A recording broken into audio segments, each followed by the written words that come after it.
At finally, Wanderis, ayan na po si Baby Wonder Pig natin, oh. Wow, ang sarap ng kanyang higa at tulog. So yun, Wanderis, mabubuksan na natin yung bagong katre ni Baby Wonder Pig. Ito, oh.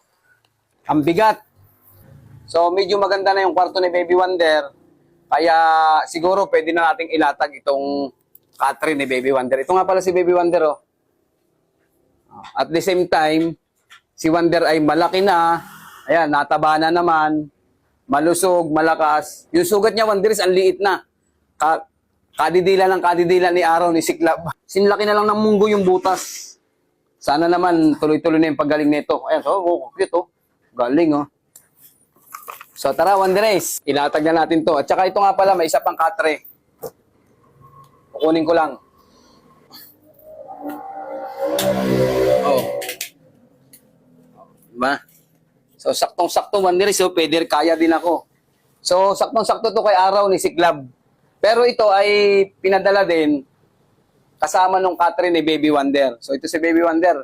Makikita na natin si Baby Wonder na ihiga sa magandang kama. Na Baby Wonder, no? Oh, Baby Wonder, nandun, tong. Oh, ibubuksan na namin yung kutso ni Baby Wonder, love. Naku, mahal-mahalan daddy, esto. Lagyan natin ito, Wanderis. Tignan natin kung ano yung tsura nito. Excited na ako. Ay, naku, bayan na kagad, Wanderis, oh. Binanatan na kagad yung Baby Wonder, love. Ang kanyang tulugan na.